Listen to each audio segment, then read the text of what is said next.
दोस्तों आप भी ओल्ड और न्यू टैक्स रिजिम को लेकर कंफ्यूज हो तो ये वीडियो आपके लिए। हेलो फ्रेंड्स, मैं के आर सैनी के आर एजुकेशन पर आप सभी का स्वागत करता हूं। दोस्तों आज इस वीडियो में बात करने वाले हैं ओल्ड टैक्स रिजिम और न्यू टैक्स रिजिम दोनों में से कौन सी बेहतर है। मैंने जो है अपनी टैक्स रिजिम किस हिसाब से चुनी है और आपको जो है अपनी टैक्स रिजिम किस हिसाब से चुननी चाहिए, क्योंकि दोस्तों किन्हीं मामलों में ओल्ड टैक्स रिजिम ज्यादा बेहतर रहती है और किन्हीं मामलों में न्यू टैक्स रिजिम ज्यादा बेहतर रहती है। दोनों जो है किस फैक्टर के आधार पर काम करती है उसी की रिगार्डिंग इस वीडियो में बात करेंगे। और साथ ही दोस्तों यहाँ पे आपको जो सारा कंफ्यूजन है वो दूर होने वाला है। वीडियो को कंप्लीटली पूरा देखिए, आपको सारी की सारी जानकारी इस वीडियो में मिलने वाली है कि आपके लिए कौन सी टैक्स रिजिम यहाँ पे बेहतर हो सकती है। आगे बढ़ने से पहले दोस्तों बताना चाहूंगा, जो भी भाई लोग रेलवे एग्जाम्स की तैयारी कर रहे हैं तो रीजनिंग और मैथ के लिए स्क्रीन पर जो बुक दिख रही है पिनेकल पब्लिकेशन की, इनको आप फॉलो कर सकते हैं।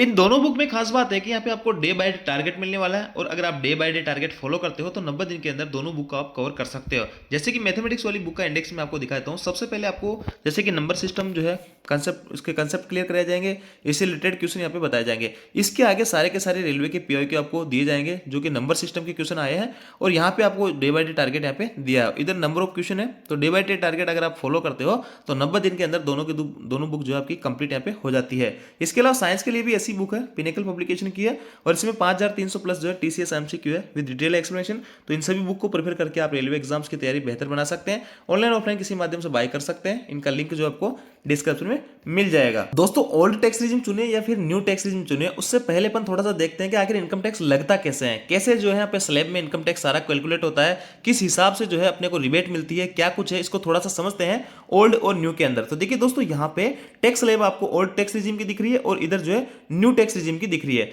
2024 का जो बजट आया था उसमें ओल्ड टैक्स रिजिम जो थी उसमें कोई भी करेक्शन नहीं किया गया, जबकि न्यू टैक्स रिजिम के अंदर थोड़ा सा करेक्शन यहाँ पे किया गया, जो कि यहाँ पे 3 लाख से 6 लाख तक जो है पहले 5% हुआ करती थी, उसको 1 लाख यहाँ पे सीमा बढ़ा दी है। और यहाँ 6 लाख से 9 लाख तक जो थी उसमें भी 1 लाख की सीमा बढ़ा दी है, जो कि 10% यहाँ पे टैक्स लगेगा। और यहाँ जो है आपको 9 से आपकी 11 तक थी उसको भी 1 लाख यहाँ पे बढ़ा दिया है। तो ये 2-3 स्लैब के अंदर थोड़ा चेंजेस किया गया है। और 50,000 का जो स्टैंडर्ड डिडक्शन पहले था उसको 25,000 की वर्दी करके 75,000 तक जो है स्टैंडर्ड डिडक्शन यहाँ पे दिया गया है। तो ये जो है न्यू टैक्स रिजिम के अंदर जो है यहाँ पे सरकार चाहती है कि ज्यादा से ज्यादा लोग जो है न्यू टैक्स रिजिम चुने। इसमें सरकार का क्या फायदा है सारा कुछ इस वीडियो में बात करने वाले हैं। और ओल्ड टैक्स रिजिम में कोई भी करेक्शन नहीं किया गया। ओल्ड टैक्स रिजिम के अंदर आपको 4 स्लैब यहाँ पे दिखाई दे रहे हैं, जो कि 0 से 2.5 लाख तक आपकी नील इनकम टैक्स लगेगा, 2.5 से 5 तक आपको 5% देना है, 5 से 10 तक जो है आपको 20% और 10 लाख से ऊपर अगर इनकी इनकम है तो उसको 30% यहाँ पे इनकम टैक्स देना होगा। तो अब किस हिसाब से इनकम टैक्स यहाँ पे लगता है, सारे के सारे अमाउंट पे एक साथ नहीं लगता है, स्लैब के अकॉर्डिंग लगता है।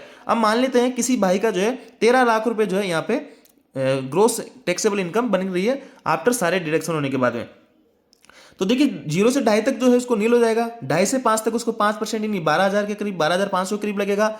और 5 से 10 जो 5 लाख रुपए है उस पर 20% लगेगा। तो 5 लाख रुपए का 20% अगर निकालते हैं तो अपन 1 लाख निकल के आएगा। और 10 लाख से ऊपर कितनी अमाउंट है, 3 लाख रुपए, जो 13 लाख आपका बन रहा था तो 10 लाख से ऊपर कितनी है 3 लाख रुपए। तो 3 लाख पे टैक्स कितना लगेगा 30%। तो 3 लाख का अगर 30% निकालते हैं तो 90,000 रुपए आपका इनकम टैक्स यहाँ पे निकल के आता है। और इन तीनों को अगर अपन ऐड कर लेते हैं तो ये जो है आपका टोटल टैक्स बनता है। तो इस हिसाब से जो है आपका टैक्स लगता है, ना कि आप टैक्स जो है टैक्स स्लैब के आधार पे लगता है। सारी की सारी इनकम पे जो है एक साथ टैक्स नहीं लगता है, जैसे कि 13 लाख पे पूरा 30% एक साथ ले लेंगे, ऐसे नहीं होता। स्लैब के अकॉर्डिंग यहाँ पे टैक्स लगता है। तो ये चीज आपको क्लियरली समझ में आ गया होगा। अब देखिए दोस्तों, आप में से एक कंफ्यूजन ये भी है कि सर जब 2.5 से 5 लाख रुपए तक 5% का जो है इनकम टैक्स देने की बात चल रही है तो नीचे जो लिखा हुआ है कि 5 लाख तक कोई भी टैक्स नहीं लगेगा, ऐसा जो है कंफ्यूजन क्यों। तो देखिए दोस्तों, यहाँ पे 50,000 स्टैंडर्ड डिडक्शन यहाँ पे ओल्ड टैक्स रिजिम में आपको मिल रहा है। अगर किसी भाई की जैसे कि इनकम 5,50,000 रुपए है ओल्ड टैक्स रिजिम के अंदर सारे डिडक्शन होने के बाद में, तो यहाँ पे 50,000 का तो जो स्टैंडर्ड डिडक्शन दे दिया, यानी सरकार का मानना है कि हम 50,000 का और आपको छूट दे देते हैं, 50,000 घटाने के बाद में जो अमाउंट बचेगी उस पर हम आपको टैक्स लगाएंगे, यानी 5 लाख रुपए आपका यहाँ पे टैक्सेबल इनकम हो जाती है। 5 लाख में 0 से 2.5 लाख तक आपको कोई इनकम टैक्स नहीं देना है तो वो घट गया। अब 2.5 लाख से 5 लाख रुपए तक जो 2.5 लाख की अमाउंट आई है उस पर आपको 5% देना है इस स्लैब के अकॉर्डिंग, जो कि कितना निकल के आ रहा है 12,500 रुपए। अब देखिए दोस्तों 12,500 रुपए, इसको भी 87 ए के तहत यहाँ पे आपको छूट दी गई है। देखिए 87 सेक्शन 87 ए के तहत आपको रिबेट दी गई है 12,500 रुपए की। तो 12,500 आपका यहाँ पे टैक्स निकल के आ रहा था, 5% जब निकाल रहे थे तो सरकार के द्वारा ओल्ड टैक्स रिजिम के ऊपर आपको फिर से एक रिबेट दी जा रही है 12,500 रुपए की। तो वो जो है आपकी टोटल इनकम इस प्रकार 5 लाख तक जो है टैक्स फ्री हो जाती है। तो यहां से आपको समझ में आया होगा कि 87A सेक्शन के तहत, 87A सेक्शन के तहत आपको 12,500 रुपए की फिर से सरकार छूट दे रही है टैक्स के ऊपर। टैक्स जो बन रहा है उस पर छूट दे रही है। तो इस हिसाब से अगर उस 12,500 आपका इनकम टैक्स 5% के हिसाब से बन रहा था, अगर वो 12,500 सरकार के द्वारा छूट दे दी जाती है तो फिर जो है आपकी 5 लाख तक की जो इनकम है वो आपकी टैक्स फ्री हो जाती है। और 50,000 का स्टैंडर्ड डिडक्शन, तो टोटल जो है अगर 5.5 लाख रुपए तक आप कमा रहे हो सारे डिडक्शन होने के बाद में, तो आपको इनकम टैक्स जीरो देना होगा ओल्ड टैक्स रिजीम के अंदर। तो ये जो है टैक्स कैसे लगता है उसकी आपको कैलकुलेशन थोड़ी समझ में आई होगी।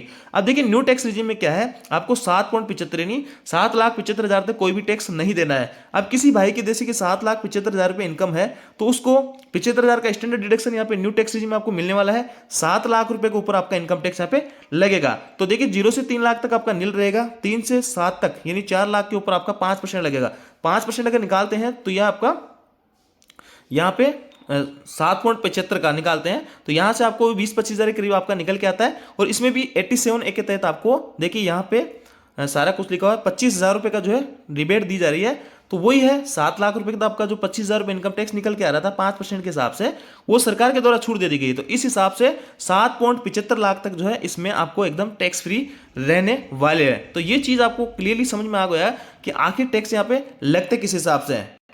अब देखिए दोस्तों यहां तक देखने पे तो आपको लग रहा होगा कि न्यू टैक्स रिजीम यहाँ पे ज्यादा फायदेमंद है, क्योंकि 7.75 आपको 7,75,000 तक जीरो टैक्स यहाँ पे लग रहा है, जबकि यहाँ पे 5.5 तक ही है। तो ये बिल्कुल आप गलत सोच रहे हैं दोस्तों। आगे अपन देखेंगे कि न्यू टैक्स रिजीम और दोनों के अंदर डिफरेंस क्या है। तो यहाँ पे देखिए अगर मैं यहाँ पे ओल्ड टैक्स रिजीम और न्यू टैक्स रिजीम की 10 लाख इनकम मान के अगर कैलकुलेट करता हूं तो इनका जो इनकम टैक्स निकल के आता है, नीचे अपन देखते हैं आपको ओल्ड टैक्स रिजीम के अंदर 1,06,600 रुपए और इधर 44,200 रुपए आपको भरने पड़ रहे हैं। ये कब दोस्तों, जब आप जो है कोई भी डिडक्शन यहाँ पे नहीं करते हो, जैसे कि कोई भी सेविंग वगैरह आप नहीं दिखाते हो, जो 1.5 लाख तक की आपकी स्टैंडर्ड जो 80C के तहत आप सेविंग दिखा सकते हो, कोई भी HRA का क्लेम नहीं करते हो, कोई भी सेविंग्स वगैरह दोनों टैक्स रिजीम के अंदर नहीं दिखाते हो, तो उस मामले में न्यू टैक्स रिजीम आपके लिए फायदेमंद रहने वाली होती है।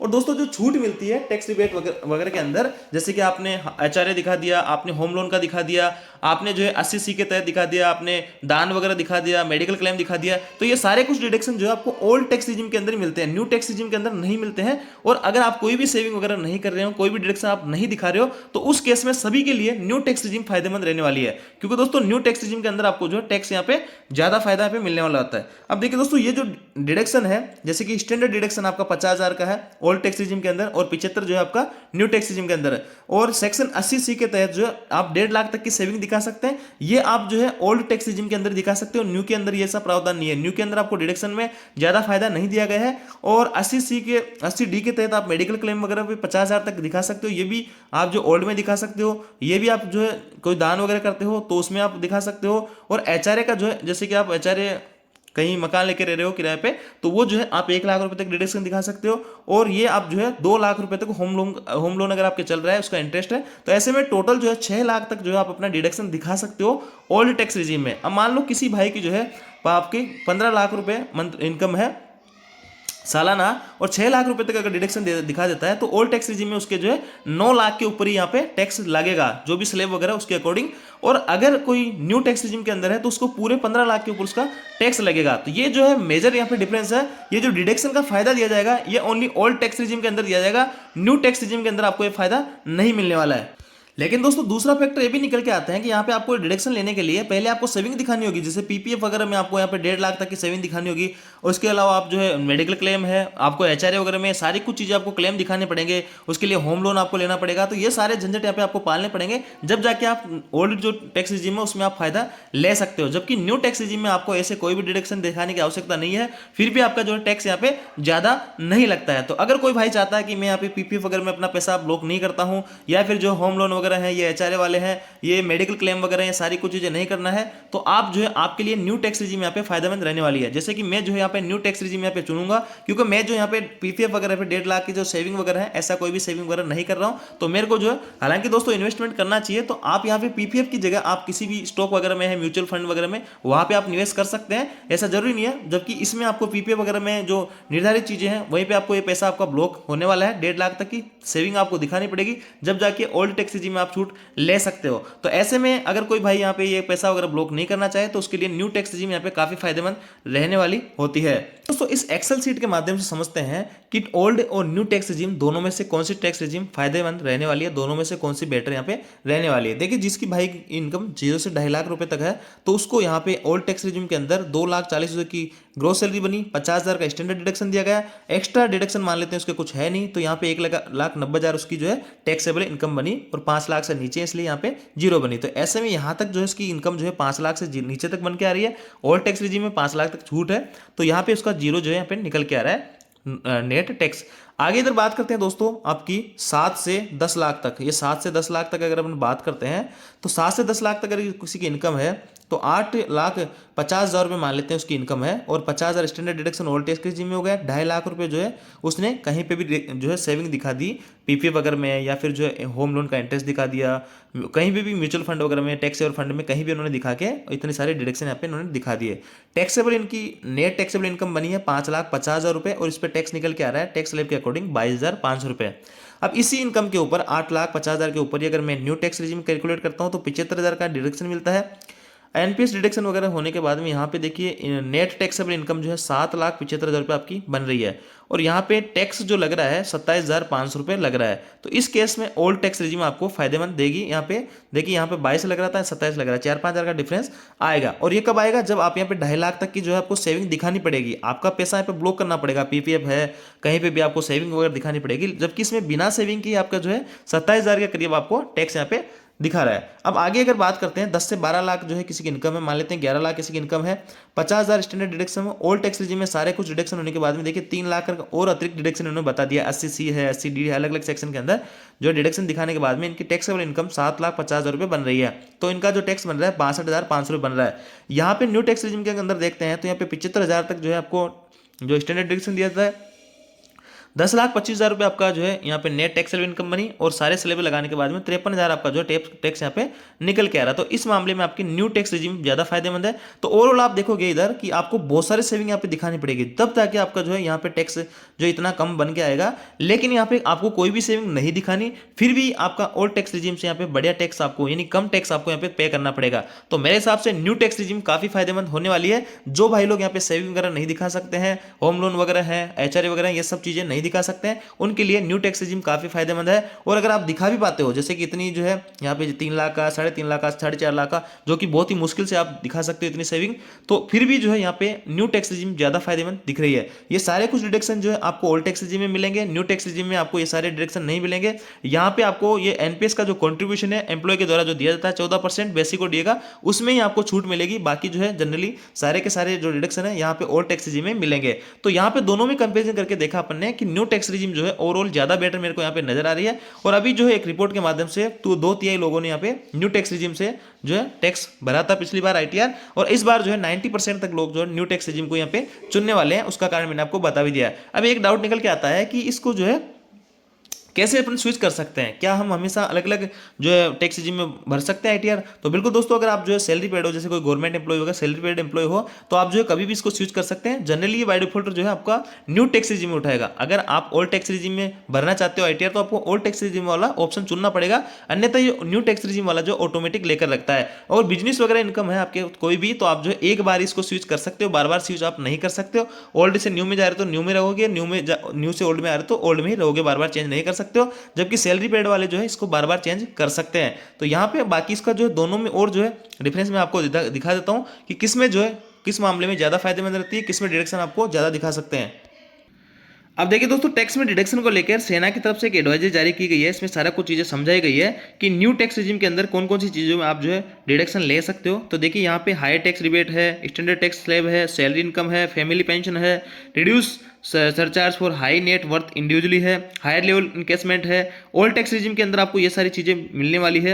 Exemption allowed in new tax regime, new tax regime के अंदर आप जो स्क्रीन पे चीजें देख रहे हो, ग्रेजुटी है, लीव इनकेसमेंट है, इन सब में जो है आपको टैक्स डिडक्शन देखने को मिलेगा। जबकि दोस्तों यहाँ पे exemption not allowed in new tax regime, new tax regime के अंदर कौन कौन से एग्जाम्पशन में आप फायदा नहीं ले सकते हो। देखिए एचआरए में नहीं दिखा सकते हो, लीव ट्रेवल अलाउंस आप नहीं दिखा सकते, होम लोन नहीं इंटरेस्ट नहीं दिखा सकते, डोनेशन नहीं दिखा सकते, ये सब चीजें आप नहीं दिखा सकते जो जनरली अपन सेविंग वगैरह में दिखाते हैं। अब दोनों के अंदर और जो है जो डिफरेंस अगर करते हैं तो इसमें आप सारणी में सारा कुछ चीज़ें देख सकते हैं। इनकम जो है आपकी यहाँ पे 5 लाख तक कोई टैक्स नहीं है, यहाँ 50,000 का डिडक्शन है।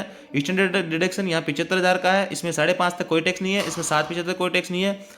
87A के तहत यहाँ पे 12,500 की टैक्स में रिबेट मिलने वाली है, यहाँ 25,000 की रिबेट मिलने वाली है। और भी ये जो टिक लगे हुए हैं इसमें HRA एग्जाम्पशन इसमें आपको मिलेगा, ओल्ड में, न्यू में नहीं मिलेगा। इसको सारी कुछ सारणी को आप देख सकते हैं, मैं आप टेलीग्राम ग्रुप में भेज दूंगा, वहाँ से आप जाके इसको कलेक्ट कर सकते हैं और सारी कुछ चीज़ों को एनालिसिस कर सकते हैं। बाकी मैंने यहाँ पे आपको कंप्लीटली बताने की कोशिश की है कि किस हिसाब से दोनों टैक्स रिजीम काम करती है और कौन से आपके लिए बेहतर यहाँ पे हो सकती है। आई होप दोस्तों जानकारी आपको अच्छी लगी, वीडियो को लाइक कीजिए, दोस्तों के साथ में शेयर जरूर करें।